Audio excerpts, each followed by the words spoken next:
When I first started working here, the gardens had either pine bark or pebbles as mulch. Now the pine bark's very high maintenance. While it looks great, it becomes time consuming to clean up. Once you're doing all the hedging, you've got to pick up all the leaves because otherwise the pine bark looks messy and unappealing.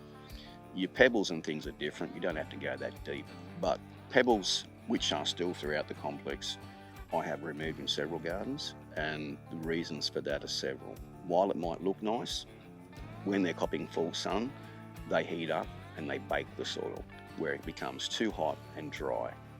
Again, I'm not a fan of pebbles, especially around swimming pools, near lawns, because they end up getting kicked onto the lawn, creating danger.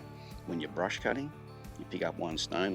I won't even tell you how many times I've broken glass from picking up one stone from a brush cutter, or a whippersnipper, some people call them. They're just generally not appropriate for most places or most situations. I'm a fan of leaf mulch. Leaf mulch is the best. It breaks down, it improves the soil over time, and while it mightn't look as fancy as some of the others, I still think it is by far the best. It's the only mulch that I use, unless of course you have a site where it is prone to termites.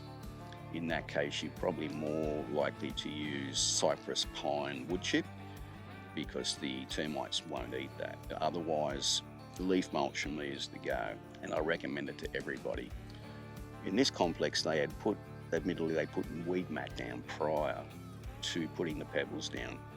Now, weed mat is popular for a lot of people, but for me, I don't like it. Years ago, some of you might remember where they used to put black plastic down. And of course that created a barrier for moisture, for air, and the soil would go all crusty under the black plastic. So it wasn't really any good.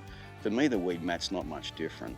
While it does allow, in theory, the moisture through and the nutrients through, what it also does is when you've got pebbles down on top of that, the dust of the pebbles in particular, especially when it's new, wears off, washes off into the weed mat. And so what it does is it clogs the matting, and it clogs the pores and the spaces where the moisture and the nutrients are supposed to get through to, and it creates dramas, creates more problems than it's worth. So for me, I've been around a lot of these gardens and I've removed the weed mat over several years. It just ends up clogging up, and to me it serves no real purpose. If you leaf mulch thick enough, you will control your weeds anyway. So the only place where you would have it is around pebbles, but again, you end up with other problems with the pebbles, as mentioned earlier. Okay, so this is just an off-cut of some weed mat. This is generally what it looks like to start with. Yes, it has been used, but generally when it's new, it'll be just all clean and black, no doubt. And that's how it generally starts out. After several years, this has been taken out from under some pebbles, which I'd mentioned before. What happens is the soil, the dust, all wash off. Somehow the soil gets on top, and this is what it does. It creates and it blocks it up, making it useless really.